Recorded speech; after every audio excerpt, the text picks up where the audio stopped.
ግድግዳ የሌለው ቤት ከቁር እንደማያድን ሁሉ ብቁ ወታደር የሌለው ሀገርም ደህንነቱ የተጠበቀ አይሆንም። ተመልካቾች አሁን የሚገኘው የኢትዮጵያ ሰራዊት ሙዚየም ውስጥ ነው። ገድለ ብዙ የኢትዮጵያ ሰራዊት ከጫፍ ጫፍ ድንበር እየጠበቀ ይገኛል። የሰራዊቱ ታሪክ በዚህ ሙዚየም በምን መልኩ ተሰንዷል? አብረን እንቃኝ።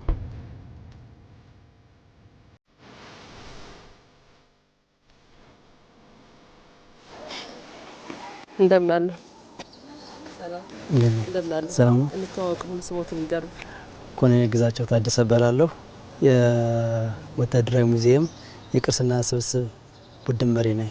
እሺ፣ በጣም አመሰግናለሁ። ከውጪ ያለውን ያሳዩንና ወደ ውስጥ እንገባለን። በድጋሚ እንኳን ሰላም መጣችሁ። እናመሰግናለን። አሁን የምታዩት አውትዶር ያሉ እንትናች ናቸው። እነዚህ የቡድን መሳሪያዎች ናቸው። ድሮ ስንጠቀምባቸው የነበሩ የቡድን መሳሪያዎች ናቸው። ይቺ F86 ትባላለች። በኮንጎ ሰላም አስከባሪ ሚሽን ጊዜ የኢትዮጵያ ሰራዊት የተጠቀመባት አውሮፕላን ናት።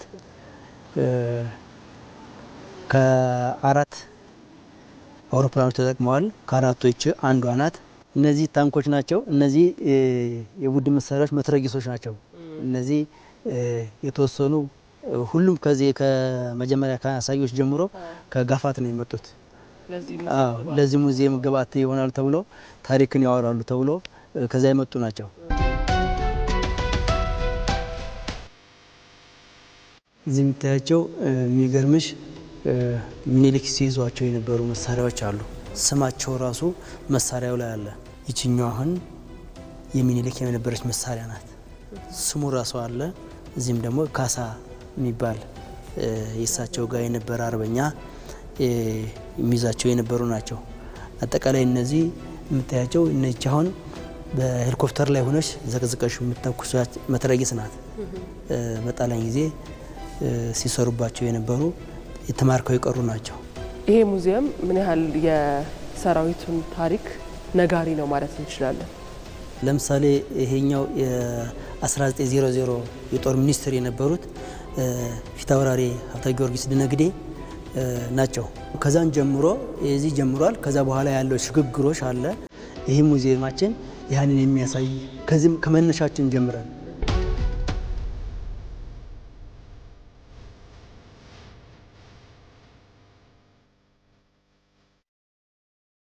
በየዘመኑ ዘመንን እየመሰለ ህዝብን እያገለገለ ሀገርን ዳር ድንበር እያስጠበቀ ነው ያለውና አሁን ላይ የሰራዊቱ አሁናዊ አቋም ምን ይመስላል ማለት እንችላለን? አሁን ያለው አቋም ቀደም ብለን ያየናቸው ከጦር ከጋሻ ከኋላ ቀር መሳሪያዎች ይነሳል።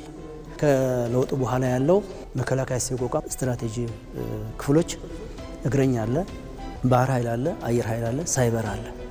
እነዚህ ናቸው አሁናዊ አቅሙን ከፍ ያደረጉት ነው፣ እያጠናከሩት ናቸው። የቅርስ ክፍል ላይ ስንጎበኝ ከቤተሰብ ከልጆች የተሰጡ ለሙዚየሙ የተሰጡ ስጦታዎች እንዳሉ ነገራዊ ነበርና በምን መልኩ ነው ቅርሶችን እያሰባሰባችሁ ያላችሁት? ይሄ ሽግግር ሙዚየም ጊዜያዊ ሙዚየም ነው።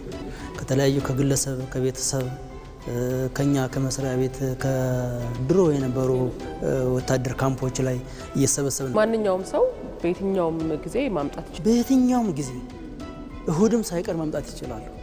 ለዚህ ግብዓት የሚሆኑ በማናቸውም ጊዜ በየትኛውም ቦታ ላይ አምጥተው እዚህ ለግብዓት ማስረከብ ይችላሉ። ምን ክፍት ነው። ብዙ ዶክመንቶች ነው ያሉት እዚህ እንደማየውና በጣም ብዙ ዶክመንቶች አሉ።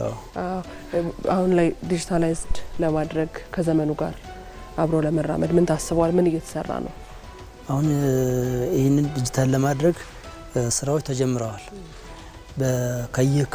ከየክፍሎች የተወጣጡ የመረጣና ልየታ ኮሚቴዎች አሉ። እነሱ አሁን ስራ ጀምረው ኦልሞስት ወደ 2 ወር እንትን እየጨረስን ነው። ኮድ ይሰጣቸዋል። ወደ ዲጂታል ከገቡ በኋላ ስራዎችን ማንም ሰው እንዲጠቀምባቸው ለጥናትና ምርምር እንዲውሉ አድርገን ፋሲሊቴት አድርገን ለማስቀመጥ ስራዎች ተጀምረዋል። ዶክመንቶቹ እንዳየሻቸው በጣም ትላልቅ አመራሮች ውሳኔ የሰጡባቸው የግዳጅ አፈጻጸም ያለባቸው ዶክመንቶች ናቸው።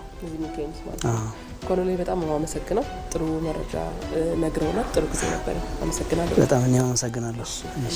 እሺ የህዝብ ደጀን የሀገር ጋሻ በደሙ ታሪክን የሚጽፈው አይበገሬው የኢትዮጵያ መከላከያ ሰራዊት ሀገርን የሚጠብቀው በመሬት ላይ በሚከፈል የላቀ መስዋዕትነት ነው። ሰራዊቱ በኢትዮጵያዊነት የጋራ ቃል ኪዳን ተሳስሮ ሀገርን ከጠላት ሲጠብቅ፣ እንዲህ ያለው ሙዚየም ደግሞ ገድሉን እየዘከረ ታሪኩን ለትውልድ እያሻገረ ህያውነቱን ያረጋግጣል።